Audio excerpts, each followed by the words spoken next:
नमस्कार दोस्तों, बड़े शौक़ से सुन रहा था ज़माना, तुम ही सो गए दास्तां कहते कहते। और इसी सोने के सिलसिला में सोते को सुलाए रखिए, जाग जाएगा इंसाफ मांगेगा। दोस्तों,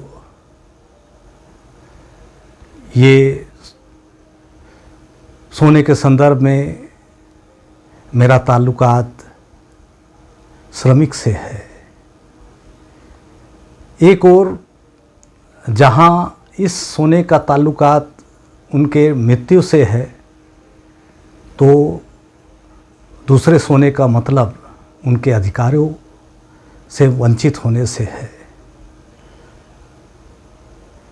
मज़दूरों के जीवन में 2 दिवस बहुत ही महत्वपूर्ण होते हैं।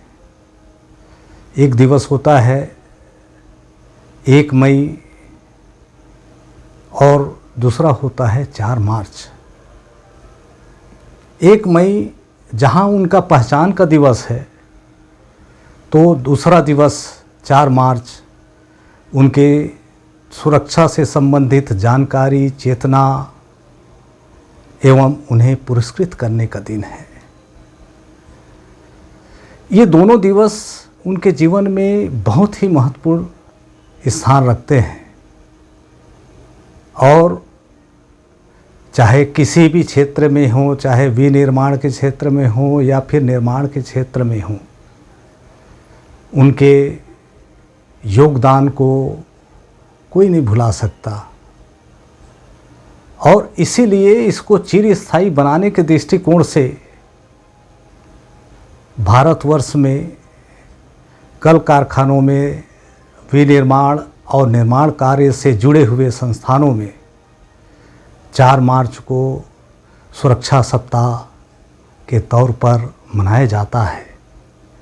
आप सभी को सुरक्षा दिवस की बहुत बहुत हार्दिक शुभकामना। दोस्तों, इसके पूर्व सुरक्षा से संबंधित मेरे द्वारा सेफ्टी एंड एथिक्स और टाइटैनिक के ऊपर वीडियो बनाई गई है, जो किसी न किसी दृष्टिकोण से सुरक्षा के महत्व को प्रतिपादित करता है। सुरक्षा हमारे जीवन में कितना महत्वपूर्ण है, इसे मेस्लो के नेट थ्योरी से भी समझा जा सकता है। उन्होंने आवश्यकता के सिद्धांत के अंतर्गत भोजन, हवा, पानी के पश्चात इसको तरजीह दी है। तो साफ जाहिर है कि द्वितीय स्थान पर हमारा सुरक्षा अपना अहम स्थान रखता है। जितने भी कल कारखाने हैं, उनमें सुरक्षा पहलुओं का अवहेलना करने के परिणाम स्वरूप क्या दूरगामी परिणाम निकलता है, वो भोपाल गैस कांड के दुर्घटना से हम सीख सकते हैं। आज भी लोग किसी न किसी शक्ल में इस दुर्घटना का परिणाम झेल ही रहे हैं। और इसीलिए किसी भी दृष्टिकोण से ये महज सिर्फ कारखानों के लिए नहीं, निर्माण संस्थानों के लिए नहीं, अपितु सभी लोगों के समस्त जीवन क्रियाकलापों को किस प्रकार से प्रभावित करता है, यह किसी से छुपा नहीं है। जहाँ तक यदि दुर्घटना के आंकड़ों के संबंध में चर्चा किया जाए, तो पूरे विश्व में लगभग 24 लाख लोग दुर्घटना के कारण से असमय मारे जाते हैं। भारतवर्ष में कल कारखानों में लगभग 2000 से अधिक लोग मारे जाते हैं और यह दुर्घटना किसी न किसी शक्ल में हमारे जीवन को, हमारे परिवार के जीवन को, समाज के जीवन को और अल्टीमेटली देश को किसी न किसी प्रकार से आर्थिक क्षति ही पहुंचाता है। इसीलिए इन दुर्घटनाओं के परिणाम का यदि आकलन किया जाए तो ये मोटा मोटी जीडीपी का 4% बैठता है। दुर्घटना के कारकों के संबंध में यदि चर्चा किया जाए तो इसके लिए दो महत्वपूर्ण कारक, असुरक्षित कार्य जिसका कंट्रीब्यूशन 85% रहता है और असुरक्षित कार्य दशा इसका कंट्रीब्यूशन लगभग मोटे तौर पर 15% होता है। और ऐसा नहीं है कि कोई भी दुर्घटना ऑल ऑफ सडन घटित हो जाती है। इसके लिए कुछ न कुछ सूचक होते हैं हमारे नियर मिस के तौर पर, और यही नियर मिस सीरियस एक्सीडेंट के तौर पर, और ये सीरियस एक्सीडेंट बाद में फैटालिटी के तौर पर कन्वर्ट होता है। और इसी नियर मिस को यदि हम आइडेंटिफाई कर लें तो किसी हद तक हम दुर्घटनाओं को रोक सकते हैं। दोस्तों, आमतौर पर सेफ्टी के संदर्भ में लोगों की अवधारणा महज एक एक्सपेंडिचर के तौर पर या खर्च के तौर पर देखा जाता है, लेकिन एक सत्य घटना खास करके Alcoa company, aluminium corporation of America के उदाहरण के माध्यम से मैं आपको बताना चाहता हूं कि इसी सेफ्टी के माध्यम से उस कंपनी ने कैसे अपने ग्रोथ को नेचुरल वे में, प्रॉफिट को कैसे इन्हांस किया। और इसमें प्रमुख रूप से भूमिका रही तत्कालीन सीईओ पॉल ओ नेल का। 1987 में पॉल ओ नेल ने सीईओ के रूप में इस कंपनी में अपने दायित्वों का निर्वहन चालू किया और फर्स्ट बोर्ड मीटिंग में लोगों की उत्सुकता रही कि नए नए योजना बनेंगे, प्रॉफिट के संदर्भ में लंबी चौड़ी बातें की जाएगी, साथ ही साथ बहुत अच्छा प्रेजेंटेशन होगा और नए सीईओ के नए उद्गार जो कंपनी को प्रॉफिट मेकिंग बनाने में अहम भूमिका अदा करेगी, इस संदर्भ में चर्चा किया जाएगा। लेकिन वे 10 मिनट के महज मीटिंग में बड़े निराश हुए, जिसमें पॉल ओ नेल ने महज सिर्फ सेफ्टी को प्रथम स्थान देते हुए महज 10 मिनट में सेफ्टी के संदर्भ में चर्चा की। जितने भी इन्वेस्टर रहे वो बड़े निराश हुए और लोगों ने यहाँ तक कहना चालू कर दिया कि इस हिप्पी सीईओ कंपनी को डुबा देगा। लेकिन पॉल ओ नेल ने सेफ्टी को एक हैबिट के तौर पर, एक आदत के तौर पर श्रमिकों में एक ऐसा चीज़ ढाला जिसके परिणाम स्वरूप एक श्रमिक भी, नीचे में कार्यरत श्रमिक भी ये महसूस करने लगा कि टॉप में बैठा हुआ शख्सियत सीईओ उसके सुरक्षा के संदर्भ में सोचता है। यहाँ तक कि श्रमिकों को उन्होंने अपना नंबर भी दिया कि किसी प्रकार के एक अच्छा सकारात्मक सुझाव के मसले पर वो उसे फ़ोन कर सकते हैं और सलाह भी दे सकते हैं। और दुर्घटना होने वाली स्थिति में बाय डिफ़ॉल्ट मैनेजर को सस्पेंड कर दिया जाता था और कंपनी में प्रत्येक 100 दिनों में जो 2 दिन का जो नुकसान इंजरीज के कारण जो हुआ करता था उसको उन्होंने 0 में रिड्यूस कर दिया। परिणाम भी ये हुआ कि प्रथम वर्ष के दौरान ही कंपनी का प्रॉफिट $1 बिलियन हो गया। और जब वो CEO के पद से मुक्त हुए तो उस समय एल्कोआ कंपनी का नेटवर्थ था $27 बिलियन।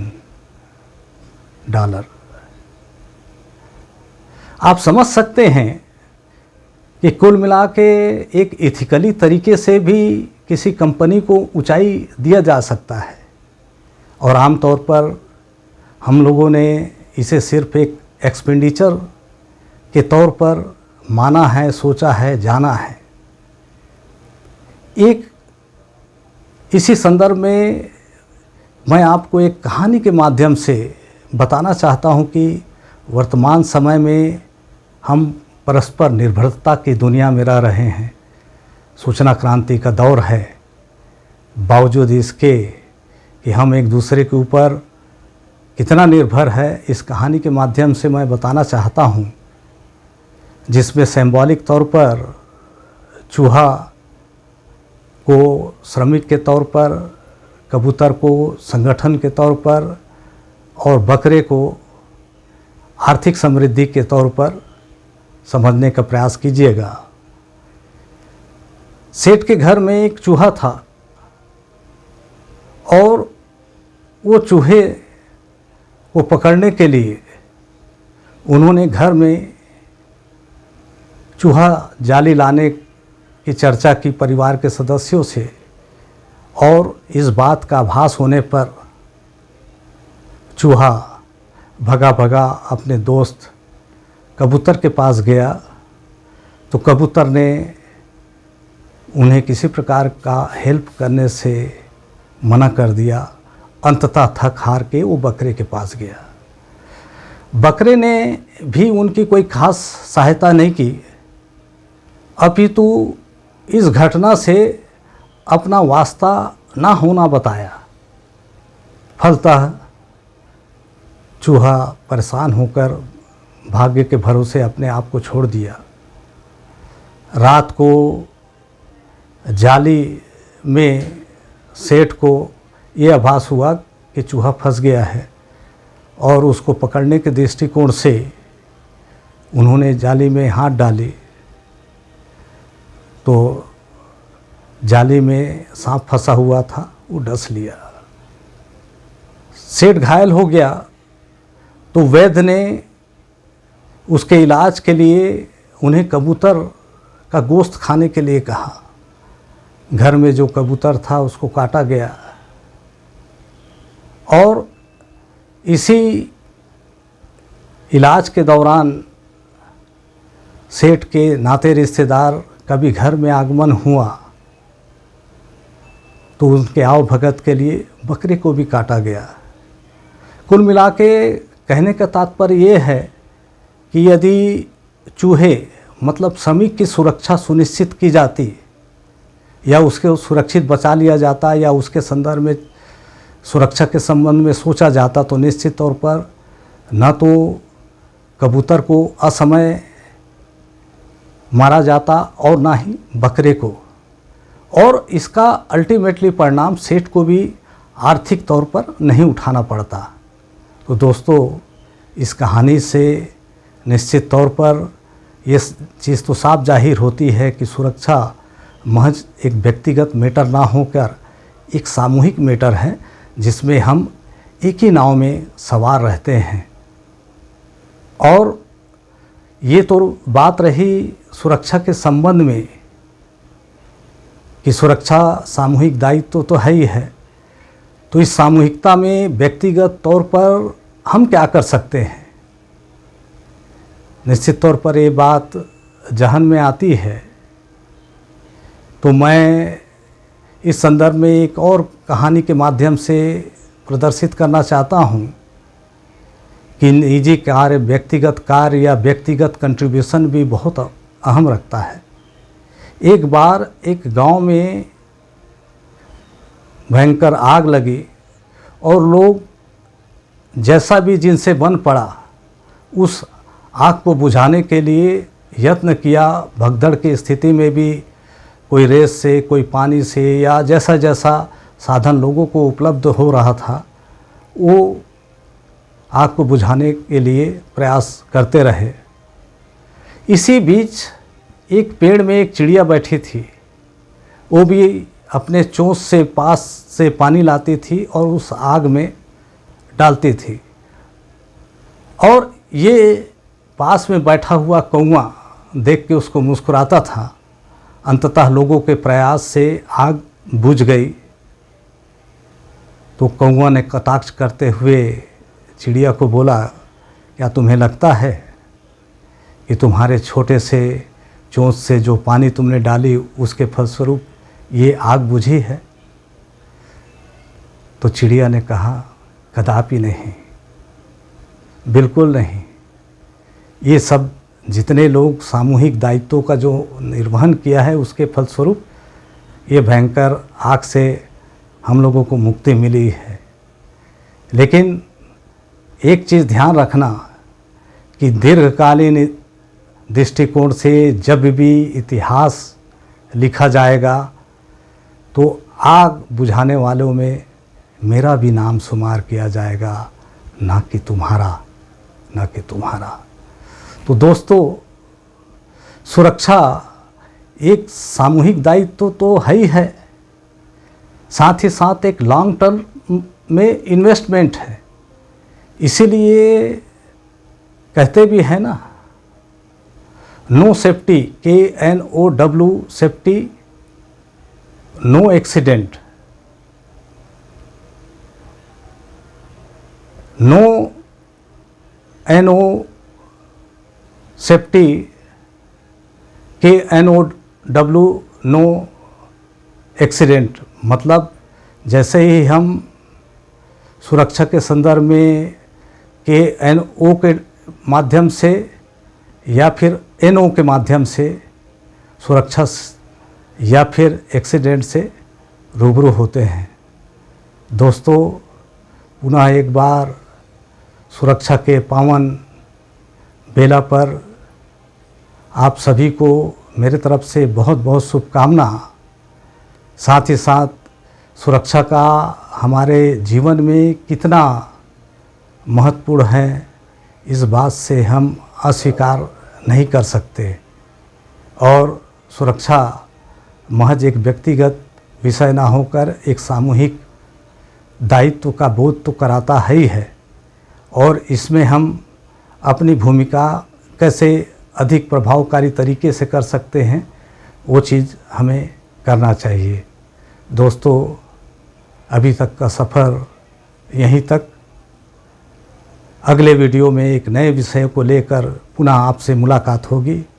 तब तक के लिए नमस्कार, धन्यवाद। जय छत्तीसगढ़, शुभ रात्रि।